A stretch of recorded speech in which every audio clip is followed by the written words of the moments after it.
This school year, you will likely see more school speed zone cameras capturing drivers who speed near campuses.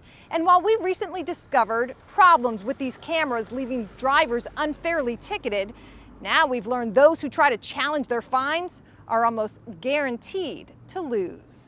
Either you violated the law or you didn't violate the law. Good afternoon, sir. We're inside an appeals hearing in Hillsborough County, Ridiculous. where driver I'm asking the court to exonerate this here fine. after driver I'm going to ask that you dismiss this. try to make their case over why the $100 fine they got for speeding in a school zone should be dismissed. The lights do not flash. It was not flashing and there are no times. The drivers all caught on camera after new state law gave Florida counties and cities the green light to equip school zones with these automated eyes. The intent, protect students. The problem, I got a raw deal. Felt like it was an entrapment. last month we shared the stories of drivers getting cited when signs directing them to slow down when flashing weren't actually flashing.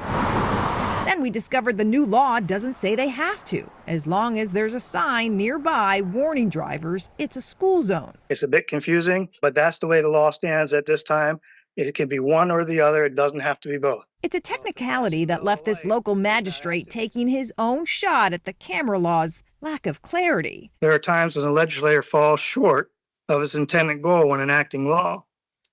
This is one of those times. Why did you decide to appeal? Because I felt like it was unreasonable that I would get a violation from a camera when the light was not flashing. 33 miles per hour in a 20-mile-an-hour speed zone. Karen Bowman was among drivers who spent an extra $75 just to challenge her citation after a camera captured her going 33 miles per hour in this school zone. We're trying to follow the law, but you're not making it clear to us what the law is. While a sign directs drivers to go 20 miles per hour when flashing, Bowman, who's a mom and a teacher, says at the time the cameras clocked her late in the afternoon, students were gone and the sign wasn't flashing. Still, When he said basically it doesn't matter if it was flashing or not, I was like, well, there's no point of even trying to fight for the case because my evidence is basically just going to get thrown out.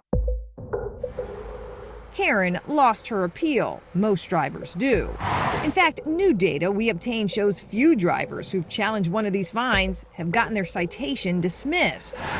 In Hillsborough County, of nearly 4,400 violations issued since January, just 46 have been contested. Not a single one dismissed, according to RedSpeed, the largest camera vendor in Florida. Statewide, of RedSpeed's nearly 500,000 violations issued since the fall, about 3,000 were challenged and less than 300 dismissed. I think that actually speaks to the effectiveness of the programming and the Or the accuracy unfairness and of the law well, that's, and how it's written? But again, we're implementing the law. David De La Espriella is a former assistant police chief in Miami Beach and now works client relations for RedSpeed. It's within statute. He answered questions as more than a half dozen drivers in Hillsborough County tried to challenge their fines but lost to a law drivers believe makes it impossible for them to win. There's no yellow flashing signs. Not going to argue. Just tell me what I got to pay and how to pay it. I'm sympathetic with the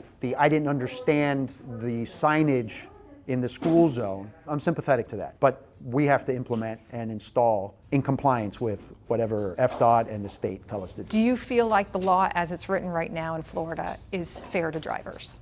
I think it's an excellent law. And profitable. In less than 1 year, RedSpeed violations in Florida have already generated nearly $32 million in paid fines, with RedSpeed keeping about $6.7 million, or just over 20% of total revenue. The rest is earmarked to local and state government and, per state law, must be used for public safety initiatives like crossing guards and police training. How does one not look at this as a cash grab? Well, number one, because it's violator funded. If you don't want to pay $100, there's a very simple hack. Don't speed in school zones, and you won't get a citation. But that's the problem.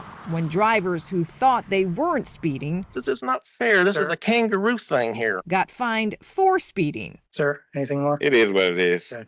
and lost when they tried to challenge it. I've gone on Facebook and posted and said, don't fight these tickets because you're not going to win. It just feels like a gotcha moment, like a money grab a little bit more than just concern for child safety. Last month, we spoke with Florida Representative Susan Valdez, who helped introduce this new law. We brought her the issues we uncovered. She's researching to see if revisions need to be made. In the meantime, more of these cameras are being added to school zones around the state. So if a sign is flashing or not flashing, your best rule of thumb, just slow down. I'm Katie LaGrone reporting.